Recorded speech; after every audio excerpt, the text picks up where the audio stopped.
Hello students, कैसे हो बेटा। जो मैंने होमवर्क दिया था वो कर लिया होगा तुमने, ठीक है ना। अगर कोई परेशानी हो तो बेटा बता देना। अपन पढ़ रहे थे देखो रासायनिक बलगतिकी, और रासायनिक बलगतिकी के अंतर्गत अपन पढ़ रहे थे टक्कर का सिद्धांत, है ना, थ्योरी ऑफ कोलिशन या संघट्ट संघट्ट का सिद्धांत। देखो टक्कर या संघट्ट एक ही होता है, थ्योरी ऑफ कोलिशन। तो उसके अंतर्गत अपन बेटा दूसरा जो कारक था अभिक्रिया के वेग को प्रभावित करने वाला, वो कारक क्या था? Orientation barrier. ओके, अभिविन्यास अवरोधक। दूसरा कारक यही पढ़ रहे थे अपन, अभिविन्यास अभिविन्यास अवरोधक।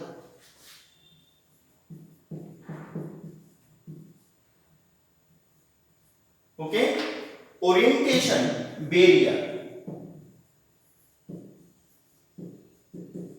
ओरिएंटेशन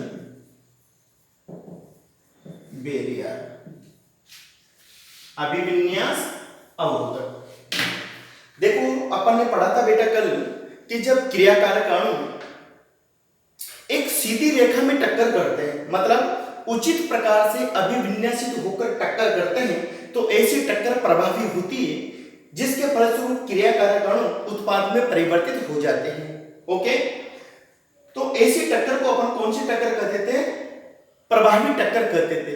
ओके, तो बेटा जब क्रियाकारक अणुओं के मध्य प्रभावी टक्कर होती है तो क्रियाकारक अणु आसानी से उत्पाद में परिवर्तित हो जाते हैं।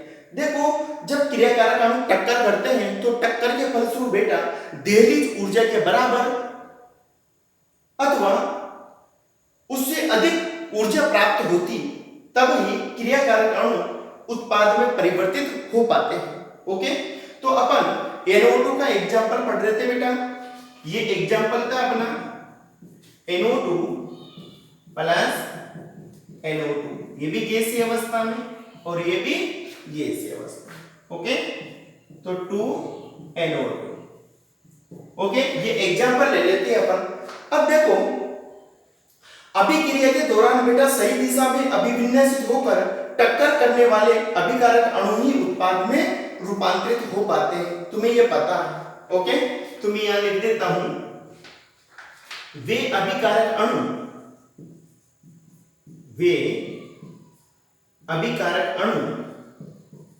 जो उचित प्रकार से अभिविन्यासित होकर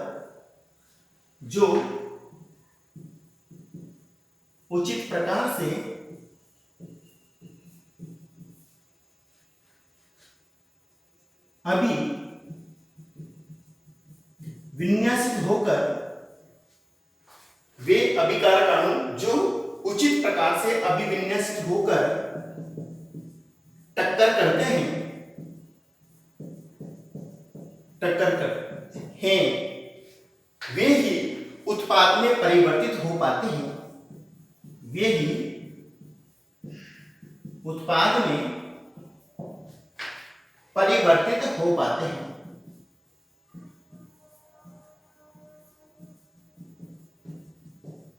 वे ही उत्पाद में परिवर्तित हो पाते हैं। ओके, मतलब कहने का मतलब यह है बेटा, जब क्रियाकारी अणु परमाणु अथवा आयनों के मध्य जब प्रभावी टक्कर होती है तो ऐसी टक्कर के फलस्वरूप ही क्रियाकारक अणु उत्पाद में परिवर्तित हो पाते हैं। तो देखो अपन ने NO2 का एग्जांपल लिया है बेटा। तो देखो मैं एक प्रकार से इसको ऐसे समझा देता हूं, यह है अपना N। ओके, और ये इसके साइड में जुड़े हैं आगे की तरफ ऑक्सीजन एटम, ये ऑक्सीजन और ये ऑक्सीजन। ओके, ये NO2। अब ये अणु इस प्रकार से टक्कर करता है, ये N, ये ऑक्सीजन और ये ऑक्सीजन। ओके बेटा, जब ये दोनों अणु सिरे से सिरा टकराता है इनका, ठीक है, जब इन अणुओं का सिरा से सिरा टकराता है तो ऐसी टक्कर क्या होती है? प्रभावी टक्कर होती है, जिसके फलस्वरूप उत्पाद का निर्माण हो जाता है, प्रोडक्ट का फॉर्मेशन हो जाता है।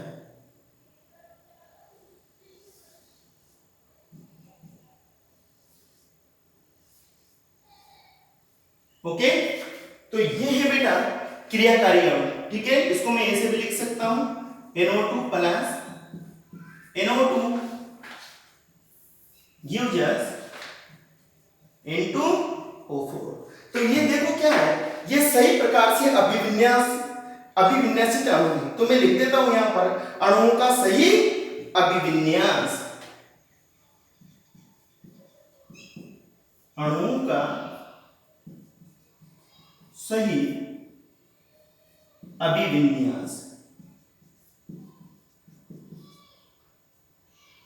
Okay, right orientation of molecules, अणुओं का सही अभिविन्यास। ये क्या बेटा है, ये क्या है, उत्पाद, प्रोडक्ट। ओके, तो देखो अणुओं का सही अभिविन्यास होने से क्रियाकारक अणुओं के मध्य प्रभावी टक्कर हो पाती है और तुरंत वे उत्पाद में परिवर्तित हो जाते हैं। ओके, अर्थात अणु का सही अभिविन्यास मतलब प्रभावी टक्कर, प्रभावी टक्कर। तो इस प्रकार N2O4 का निर्माण हो जाता है। अब अगर मैं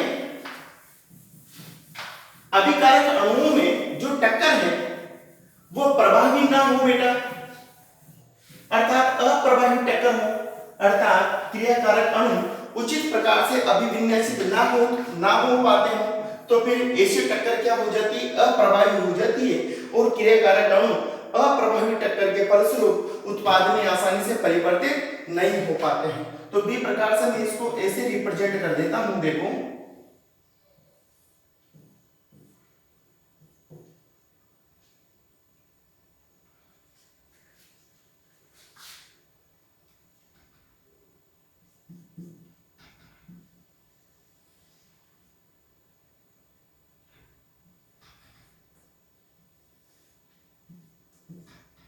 ओके। तो देखो ये सिरे से सिरा नहीं टकरा रहा है, यहां पर उचित प्रकार से अभिविन्यासित नहीं है ये अणु NO2 प्लस NO।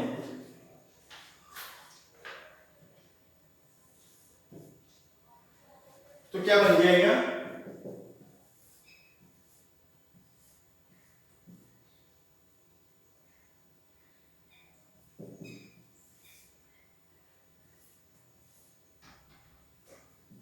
ठीक है, अर्थात जो अणु है वो उचित प्रकार से बेटा अभिविन्यासित नहीं है, अणुओं का अभिविन्यास सही नहीं है,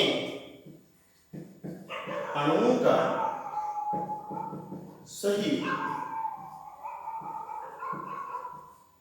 अभिविन्यास, अणुओं का सही अभिविन्यास नहीं है, तो उत्पाद का बेटा निर्माण नहीं हो पाता है। क्रियाकारक अणु से प्रोडक्ट का फॉर्मेशन या उत्पाद का निर्माण नहीं हो पाता है। तो इसको कौन सी टक्कर कहेंगे अपन बेटा, अप्रभावी टक्कर कहेंगे, अप्रभावी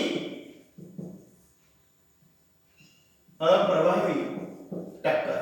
ओके, तो देखो इस प्रोसेस में बेटा उत्पाद का निर्माण नहीं हो पाता है, उत्पाद का निर्माण नहीं होता है,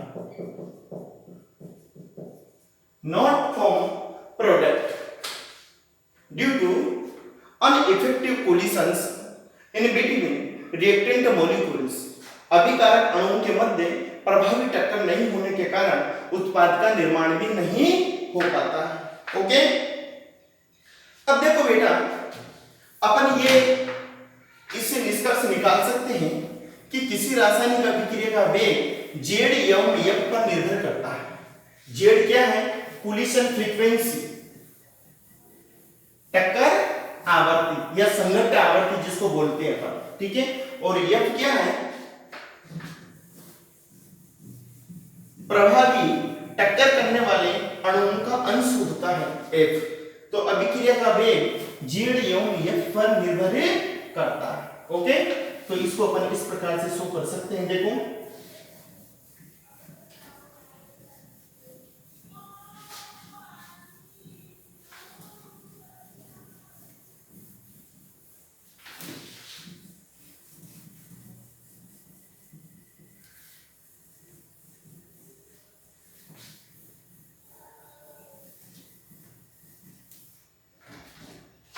देखो बेटा, अपन लिख सकते हैं अतः अभिक्रिया का वेग निम्न दो कारकों के समानुपाती होता है। अतः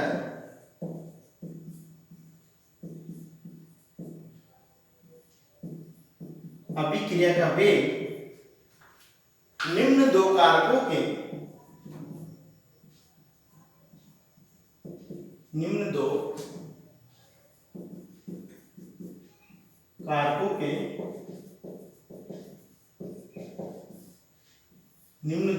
के समानुपाती होता है। क्या लिख सकते हैं अपन? अभिक्रिया का वेग बराबर rate of reaction is equal to,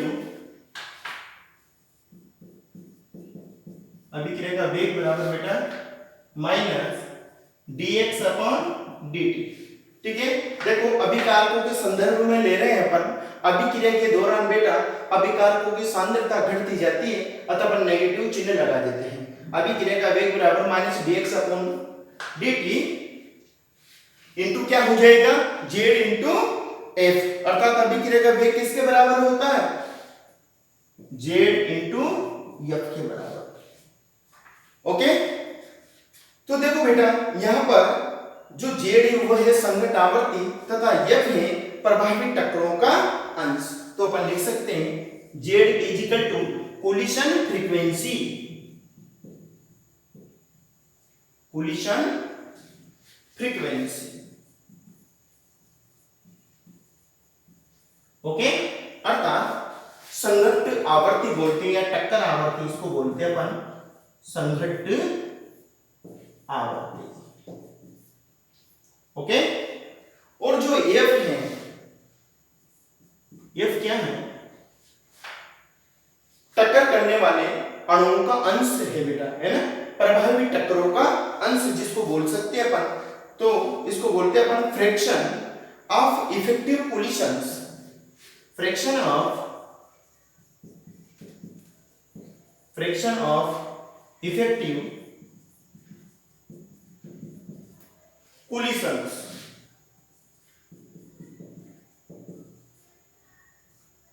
अर्थात इसका मतलब क्या हुआ, प्रभावी टक्करों का अंश, फ्रैक्शन ऑफ इफेक्टिव कोलिशंस, प्रभावी टक्करों का अंश। ओके, तो बेटा किसी रासायनिक अभिक्रिया का वेग इन दो फैक्टर पर डिपेंड करता है। तो ये हो गया अपना सिद्धांत, कौन सा, प्रभावी संघट्ट का सिद्धांत। ओके, अब अपन इसके पश्चात चलते हैं। देखो अभिक्रिया के वेग की ताप पर निर्भरता, नेक्स्ट टॉपिक आता है अपना।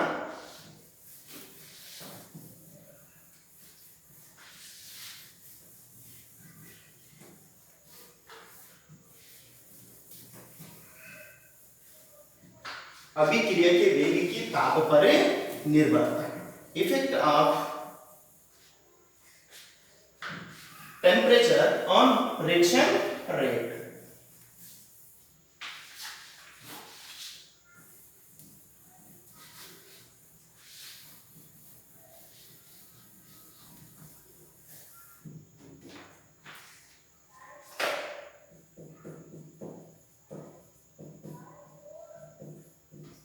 अभिक्रिया के वेग की ताप पर निर्भरता,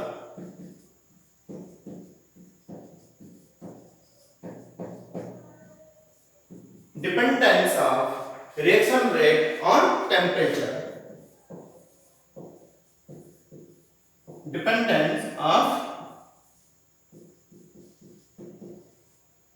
dependence of reaction rate on temperature. Okay, अभिक्रिया के वेग की ताप पर निर्भरता। तो देखो ये इंपॉर्टेंट फैक्टर है बेटा, तुम्हें पता है किसी रासायनिक अभिक्रिया में जब ताप बढ़ाया जाता है तो ताप बढ़ाने से क्रियाकारक अणुओं की गतिज ऊर्जा में वृद्धि हो जाती है। गतिज ऊर्जा में वृद्धि होने के कारण जो जेड का मान है, जो संगत आवृत्ति का मान है, वो इंक्रीज हो जाता है, अर्थात बढ़ जाता है, जिसके फलस्वरूप अभिक्रिया का वेग भी बढ़ जाता है। तो जनरली ये देखा जाता है कि ताप बढ़ाने पर अभिक्रिया का वेग बढ़ जाता है क्योंकि अणुओं की गतिज ऊर्जा में वृद्धि हो जाती है।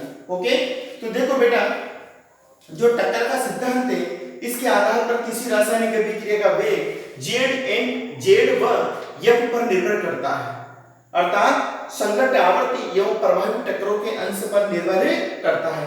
ताप बढ़ाने पर अभिक्रिया के वेग में वृद्धि को हम देखो दो कारकों के आधार पर स्पष्ट कर सकते हैं, एक तो जेड और एफ। तो अपन पहले क्या ले लेते हैं, संगत आवृत्ति बढ़ने से। पहला फैक्टर है अपना अभिक्रिया का वेग कैसे बढ़ता है, पहला है संगत आवृत्ति, संगत आवृत्ति जेड बढ़ने से। Okay, increase of collision frequency Z. देखो बेटा, जब ताप का मान बढ़ाया जाता है, जब ताप का मान बढ़ाया जाता है तो क्या होता है, क्रियाकारक अणु अर्थात अभिकारक अणुओं की गतिज ऊर्जा के मान में वृद्धि हो जाती है। अभिकारक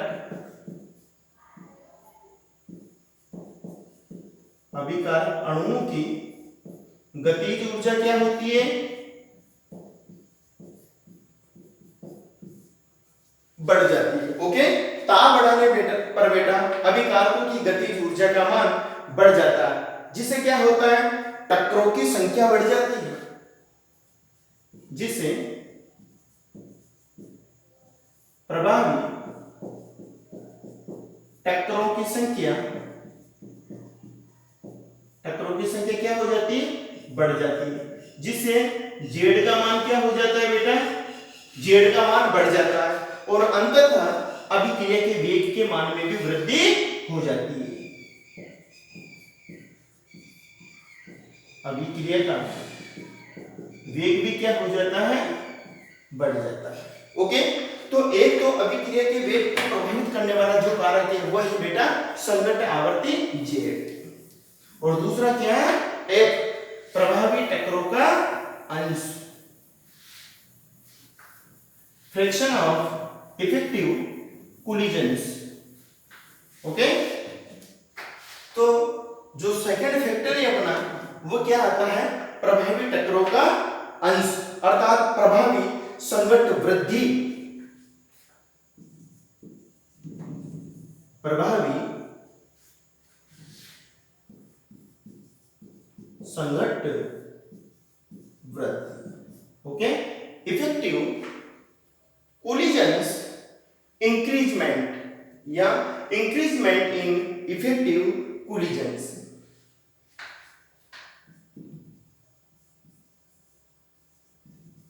इंक्रीज ऑफ इफेक्टिव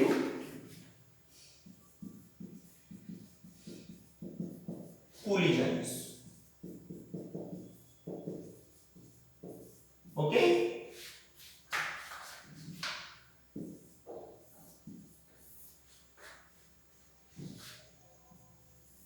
ये बेटा सेकंड फैक्टर है जो अभिक्रिया के वेग को प्रभावित करता है। ओके, तो देखो इसको अपन दूसरा नाम भी, इसको अपन मैक्सवेल बोल्ट्जमान ऊर्जा वितरण आरेख भी कहेंगे बेटा, वेरी इंपॉर्टेंट है, और लिख देता हूं मैक्सवेल बोल्ट्जमान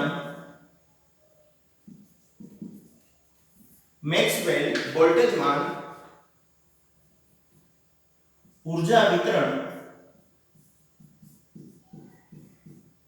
ऊर्जा वितरण आरेख, ये दूसरा नाम है इसका, या तो प्रभावी संगत वृत्ति या मैक्सवेल वोल्टेज मान ऊर्जा वितरण आरेख।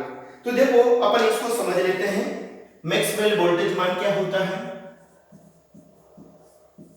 मैक्सवेल वोल्टेज मान एनर्जी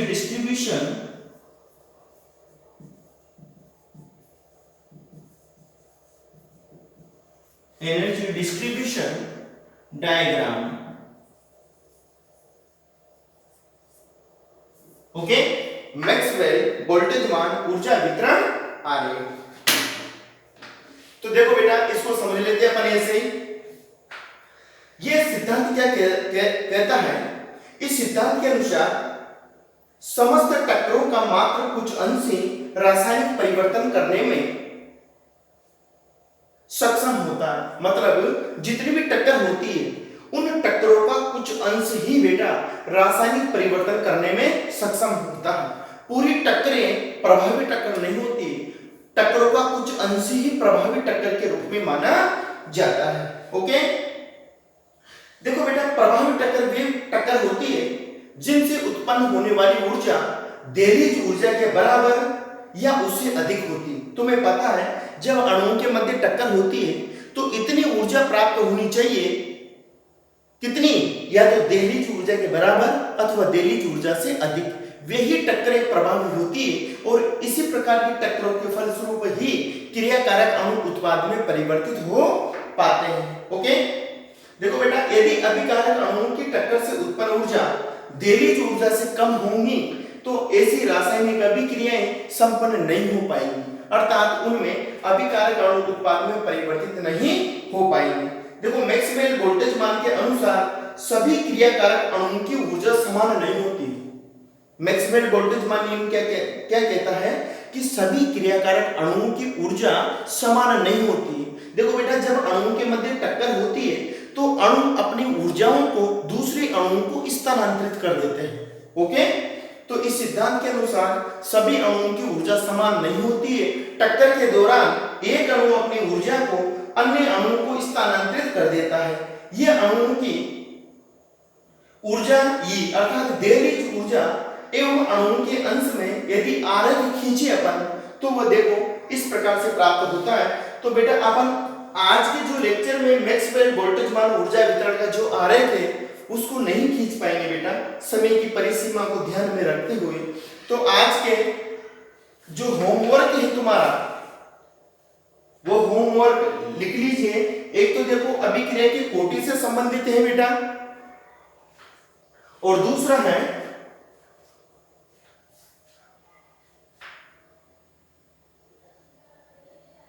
अभिक्रिया की कोटि से ही संबंधित है सेकंड क्वेश्चन भी।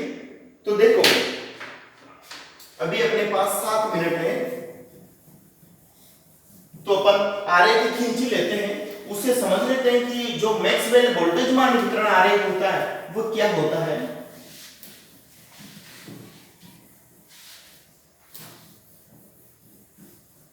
देखो बेटा जो मैक्सवेल वोल्टेज मान ऊर्जा वितरण आरेख है इसको अच्छी तरह समझ लीजिए।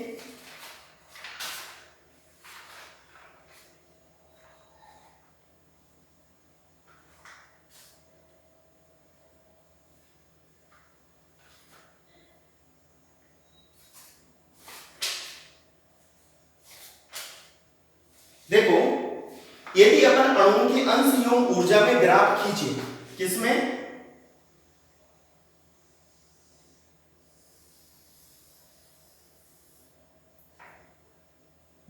इधर तो ले लेते हैं बेटा अणुओं का अंश, ठीक है, और नीचे ले लेते हैं अपन ऊर्जा एनर्जी, ठीक है। इन दोनों के मध्य अपन एक ग्राफ खींचते हैं तो ग्राफ इस प्रकार का प्राप्त होता है। देखो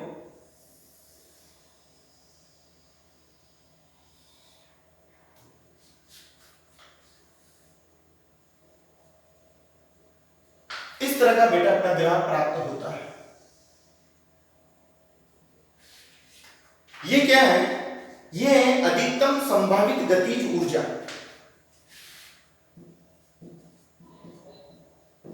अधिकतम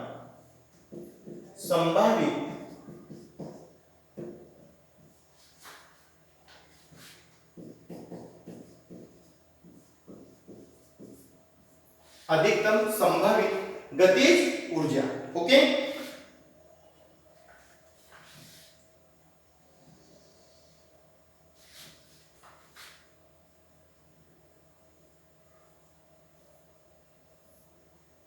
तो बेटा तुम्हें ये ग्राफ याद रखना है। इसको बोलते हैं अपन मैक्सवेल वोल्टेजमान ऊर्जा वितरण आरेख।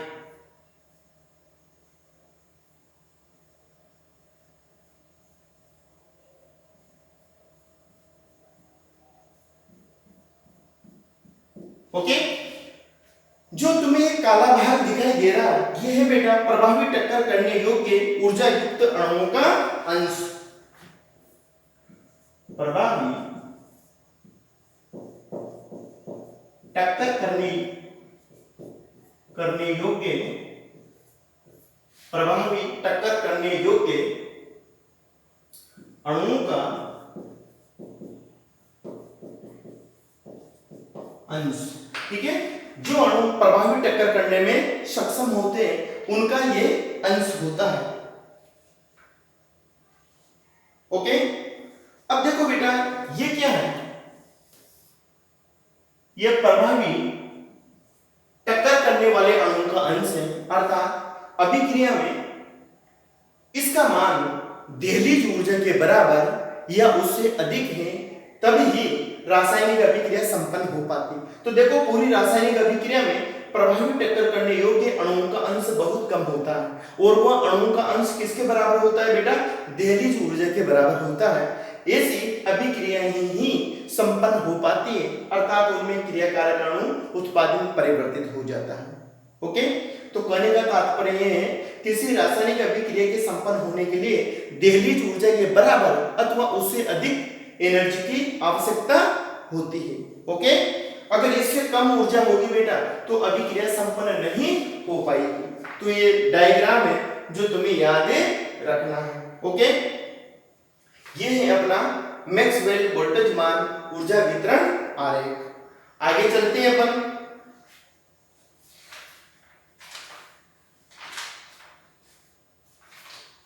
अब देखो बेटा इस आरेख में जो ई है, ये क्या है? दहलीज ऊर्जा।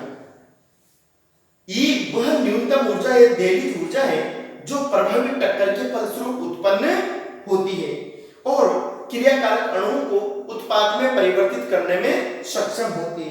अर्थात ऊर्जा ई अथवा उससे अधिक ऊर्जा युक्त अणु ही उत्पाद में परिवर्तित हो पाते हैं, जो संपूर्ण ऊर्जा वितरण का एक छोटा सा अंश होता है। देखो तुम्हें पता है अगर दहलीज ऊर्जा का मान घटता है बेटा तो प्रभावी टक्करों की संख्या बढ़ती है, जिसके कारण रेट ऑफ रिएक्शन भी बढ़ जाती है। तो अभिक्रिया के संपन्न होने के लिए क्या होना आवश्यक है? इस दहलीज ऊर्जा क्या होती है? एक तरह से ऊर्जा अवरोध होता है, क्रियाकारक अणुओं को उत्पाद में परिवर्तित होने से रोकता है बेटा। ठीक है ना? अगर दहलीज ऊर्जा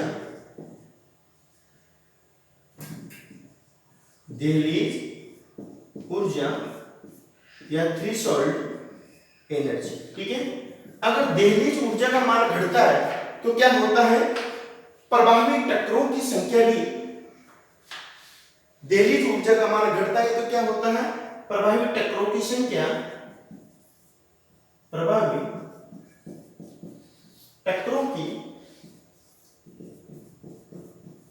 संख्या क्या होती है बेटा? बढ़ जाती है। ठीक है, दहलीज ऊर्जा का मान घटता है तो प्रभावी टक्करों की संख्या बढ़ जाती है, जिसके कारण क्या होता है? अभिक्रिया का वेग भी बढ़ जाता है। अभिक्रिया का वेग क्या हो जाता है? बढ़ जाता है। तो इस बात को ध्यान रखना है तुम्हें।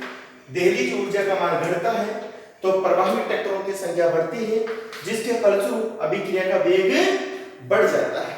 ओके, अब पढ़ेंगे बेटा अपन अभिक्रिया के वेग पर ताप का प्रभाव। ये सब वेरी वेरी इंपॉर्टेंट है, बार बार एग्जाम में पूछे जा रहे हैं। ओके, नेक्स्ट जो टॉपिक है अपना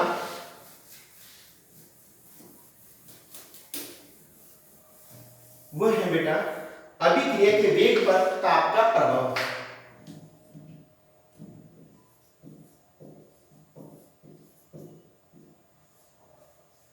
अभिक्रिया के वेग पर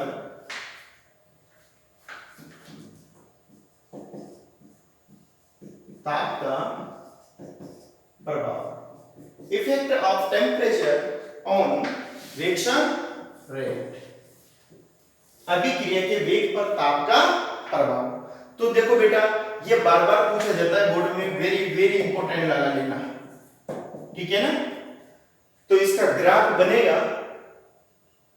तुम्हें नॉर्मल पता है कि ताप बढ़ाने पर अभिक्रिया का वेग बढ़ जाता है, क्योंकि क्रियाकारक अणुओं की गतिज ऊर्जा का मान बढ़ जाता है बेटा। गतिज ऊर्जा बढ़ती है तो प्रभावी टक्करों का अंश बढ़ जाता है, जिसके फलस्वरूप अभिक्रिया का वेग बढ़ जाता है। ओके, तो अब जो अभिक्रिया के वेग पर ताप का प्रभाव है इसको अपन नेक्स्ट लेक्चर में पढ़ पाएंगे बेटा, आज इतना ही कर पाएंगे अपन। अब देखो तुम आज का जो होमवर्क है वो होमवर्क देख लो। एक नॉर्मल रासायनिक अभिक्रिया है, क्वेश्चन नंबर 1 है बेटा आज के होमवर्क में। क्वेश्चन नंबर 1 क्या कहता है, एक अभिक्रिया A प्लस B गिव्स उत्पाद। एक अभिक्रिया A प्लस B गिव्स उत्पाद अर्थात प्रोडक्ट के लिए वेग नियम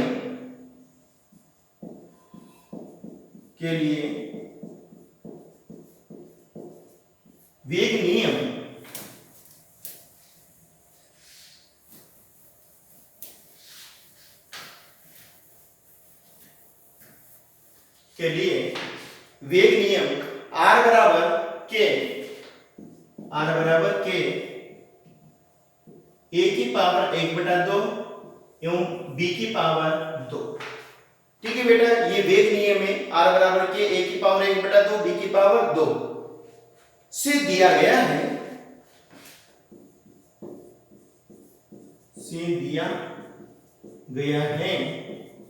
तो अभिक्रिया की कोटि ज्ञात कीजिए। तो अभिक्रिया की कोटि ज्ञात कीजिए। Okay, A general reaction represented following type A plus B gives us product. Okay, according to Red law R is equal to K, A की पावर 1/2 और B की पावर 2 से दिया गया है। Then determine the order of reaction। तो अभिक्रिया की बेटा इसमें क्या है, कोटि ज्ञात करनी है। जो क्वेश्चन नंबर 2 है अपना वो है अणु X तथा Y में रूपांतरण। अणु X तथा Y में रूपांतरण। अणु X तथा Y में रूपांतरण द्वितीय कोटि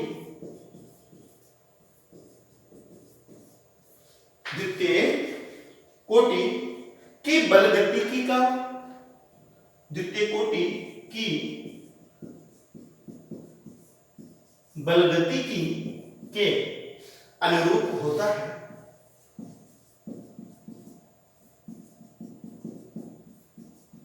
द्वितीय कोटि की बलगतिकी के अनुरूप होता है यदि x की सांद्रता 3 गुनी कर दी जाए। यदि x की सांद्रता कितनी कर दी जाए बेटा, 3 गुनी कर दी जाए। यदि x की सांद्रता 3 गुनी 3 टाइम्स 3 गुनी कर दी जाए तो y के निर्माण होने के वेग पर क्या प्रभाव पड़ेगा।